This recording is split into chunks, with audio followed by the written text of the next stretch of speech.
Happy February! Hi, I'm Charlene from the Sewing Palace in Helena, Montana, and I'm here today just to show you a great new die from accuquilt.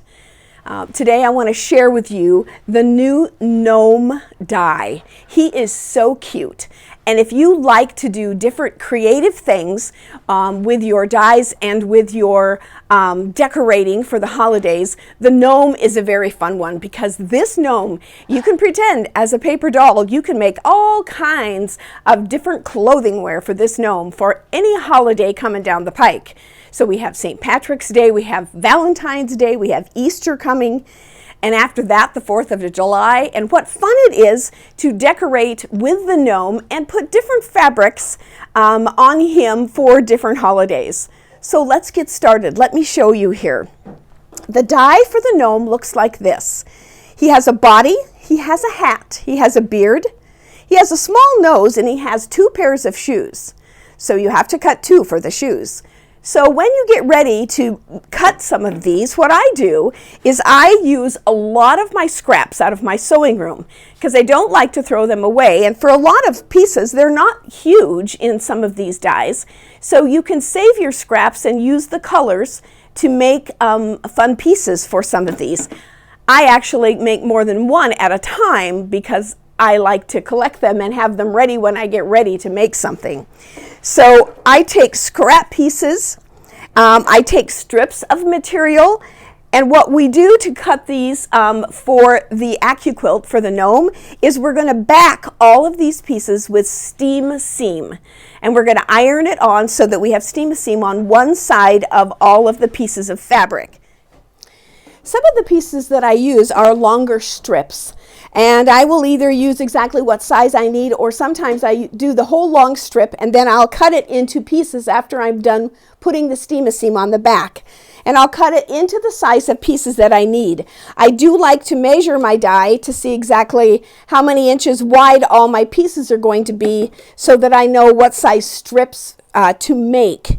So then we're going to lay our cut pieces with the steam seam on the back onto our die. You can use about 3 layers of the fabric when it has steam seam on the back. I'm going to put my cutting mat on the top, and then I'm going to run these through the accuquilt, and we're going to cut those pieces that we need and get them ready to put on our piece over here on our towel. So we have cut another body and another beard that we can add. And I'm going to go to the machine now, and I'm going to show you how to applique, putting them on using the embroidery files that are provided on accuquilt.com. That some of them are free and some of them you can purchase. So let's see how to finish this project.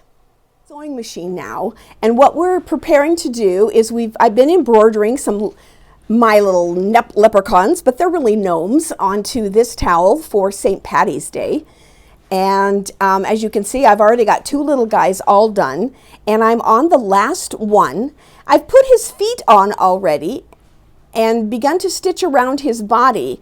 I want to show you, because every single step that you do is identical. We're going to put the beard on now, and I'm going to show you the step to show you how the machine shows you exactly where to put the applique.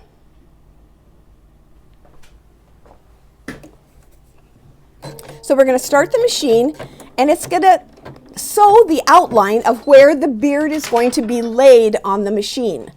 So I stop and I want to cut my thread, get my thread out of the way, and it's going to now stitch the placement line for the beard.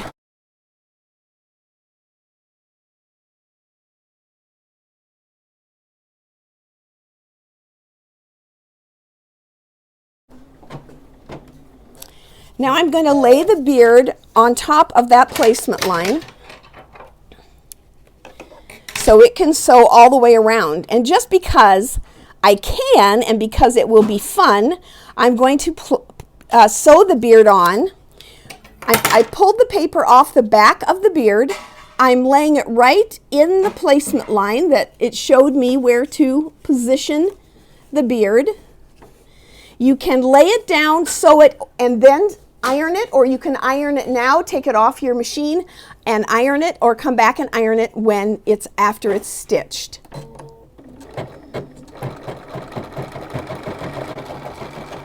So when you purchase embroidery designs from AccuQuilt, you get 3 different stitch outs. You'll get a blanket stitch out, you'll get a satin stitch out, and you'll get another, I don't know exactly what they call it, but it is a funky, really fun stitch also. So those 3 different stitches, so you can choose which one you like best. And as you can see, I've put purple on this guy's beard. Kind of funky, huh? Our next step will be exactly the same. It will give me a placement line for the hat, and then we'll lay the hat back down just like we did the beard, and sew it out, and it'll be finished. As you can see, I stitched out the placement line again. I laid his hat on the placement line so that it will now stitch out the final blanket stitch on his little hat to tack it down. And as soon as that blanket stitch is done, our little gnome is all done, and all we have to do is add his nose, which is the very same process, and you can see the little nose on the gnome beside him and how cute he is. Okay, I've taken my towel out of the hoop. I've torn away the stabilizer on the back of the piece, and now I'm just going to embellish with one more idea. So we also sell here at the Sewing Palace products by Kimberbell, and these are 2 of the pieces. This is embroidery leather. This is glitz. It's called a glitter sheet. And out of my green glitter sheet, I've cut 2 shamrocks. These are iron-on, and I'm going to take a press-on sheet, and I have just freehand cut out a couple shamrocks out of my glitter sheet, and then I'm going to iron them on in place on my towel just to add a little bit of glitz and one more little piece of decoration to my towel. What fun is that, to have a couple shamrocks on my towel for St. Patrick's Day? So the Gnome Die by AccuQuilt is here at the Sewing Palace. We'd love to show you that die plus many more dies that we have in stock. Thanks for joining me today. I'm Charlene from the Sewing Palace, Helena, Montana.